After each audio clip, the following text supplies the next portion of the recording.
குறிப்பாக தொழில்துறையில் வரலாற்றில் முதன்முறையாக சிப்காட் இங்கே அமைக்கப்பட்டு இங்கே நமது பொறுப்பு அமைச்சராக திகழும் நமது பள்ளிக்கல்வித்துறை அமைச்சர் அவர்களும் நானும் நேற்று அதை சென்று ஆய்வு செய்தோம். தயார் நிலையில் உள்ளது. வெகு விரைவில் மாண்புமிகு தமிழ்நாடு முதலமைச்சர் அவர்களின் வழிகாட்டுதல்படி அந்த மால் திறக்கப்படும். திறப்பதற்கு முன்னராகவே ஒரு ஏறத்தாழ 50% ஃபுல்லாக இருக்குது. அதுவும் இல்லாமல் இன்னும் க்யூவில் நிறைய பேர் இருக்காங்க. ஸோ அதில் செலெக்ஷன் ப்ராசஸ் நடந்துகிட்ருக்கு. எனக்கு தெரிஞ்சு ஃபேஸ் 1 இமீடியட்டாகவே ஃபுல்லாகிடுன்றது தான் தோணுது. எனவே அடுத்த கட்டமாக ஃபேஸ் 2 டெவலப் பண்ணுறதுக்கான வேலையை துறை செய்து கொண்டு வருகிறது. சிப்காட்டை பொறுத்த வரைக்கும் நேற்று நானும் பள்ளிக்கல்வித்துறை அமைச்சர் மாண்புமிகு அன்பு மகேஷ் அவர்களும் நேரில் சேர்ந்து ஆய்வு செய்தோம். அது ஏறத்தாழ ஒரு 250 ஏக்கர் இப்போயே ரெடியாக இருக்குது. ஸோ அதில் ஒரு அடுத்த ஃபேஸ்க்கான வளர்ச்சிக்கும் அங்கேயும் வாய்ப்புகள் நிறைய இருக்குது. முதல் கட்டமாக இது அறிவித்த பிறகே நிறைய கம்பெனிஸ் அதற்கான இன்ட்ரெஸ்ட்டும் காமிச்சாங்க. ஸோ சீக்கிரமாக அங்கே வேலைகள் துவங்குவதற்கான வாய்ப்புகள் அதிகமாக இருக்குது.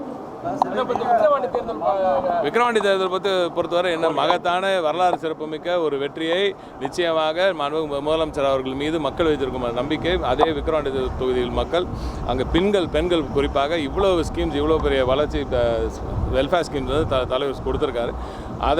அதற்கு ஒரு அத்தாட்சியாக அதுக்கு ஒரு நன்றிக்கடனோடு நிச்சயமாக மகத்தான வெற்றியை விக்கிரவாண்டியில் திமுக பெறத்தான் போகுது.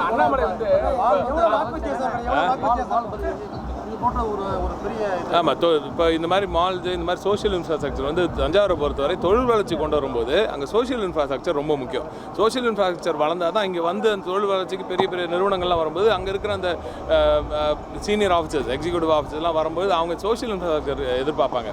ஒரு மால்ஸு சினிமா தேட்டர்ஸ் இந்த மாதிரிலாம் இருக்கணும், பொழுதுபோக்குக்கான இடங்கள் இருக்கணும், நல்ல இன்ஃப்ராஸ்ட்ரக்சர் சாலைகள் நல்லா இருக்கணும், பிரிட்ஜஸ் நல்லா இருக்கணும், அந்த மாதிரி அப்புறம் இன்டர்நெட் கனெக்டிவிட்டி நல்லா இருக்கணும், இதெல்லாம் எதிர்பார்ப்பாங்க.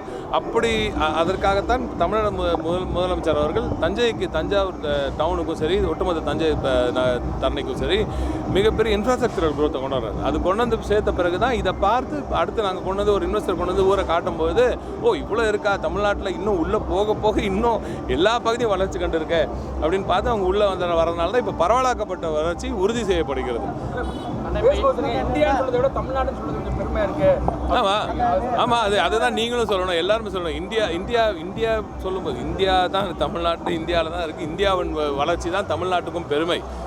இந்தியாவில் தமிழ்நாடு தான் ஒரு மிகப்பெரிய பிரம்மாண்டமான ப்ரொக்ரெசிவ் ஸ்டேட்டாக இருக்குது. நேற்று கூட நம்ம கோட்ரேஜ் திறக்கும்பொழுது கூட அங்கேருந்து வந்து அந்த ஒருத்தர் வந்து அதுதான் சொன்னார், ஒரு ப்ரொக்ரெசிவ் ஸ்டேட்டில் கொண்டு வந்து நாங்கள் இன்வெஸ்ட் பண்ணுறது அப்படின்னா எப்படி ஒரு நல்ல வளர்ந்து வரும் ஒரு முற்போக்கான ஒரு நாட்டில் ஒரு மாநிலத்தில் கொண்டு வந்து நாங்கள் இன்வெஸ்ட்மெண்ட்ஸ் கொடுக்குறது எங்களுக்கு பெருமையாக இருக்குதுன்னு அவங்களே சொல்லுவோம். இன்வெஸ்டர்ஸ் வரும்பொழுது இப்போ தமிழ்நாட்டில் மட்டும்தான் வந்து நீங்கள் ஒரு 1000 பேர் பிஹெச்டி எடுக்கிறீங்கன்னா அதில் 500 பேர் எங்களுக்கு பெண்கள் பிஹெச்டி தேவைன்னா இங்கே தான் கண்டுபிடிக்கும், இங்கே தான் கிடைக்கும்.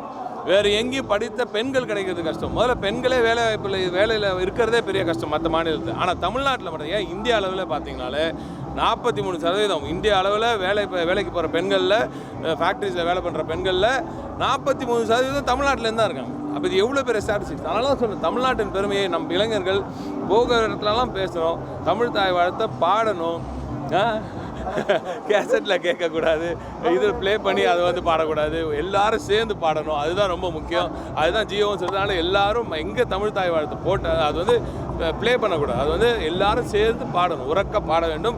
அப்போ தான் தமிழின் பெருமையும் தமிழ் இனத்தின் பெருமையும் உங்களுக்கு புரியும். அதை நீங்கள் இப்போ பார்ப்போற்றும் அளவுக்கு எல்லாருக்கும் கொண்டு போய் சேர்க்க முடியும்.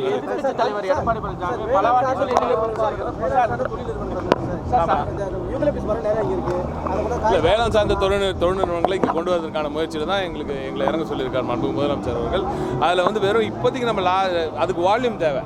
ஸோ வால்யூம் தேவைன்னா இப்போ நம்ம இப்போதைக்கு நெல் மட்டும் தான் நம்மளுக்கு பெருசாக கிடைக்குது.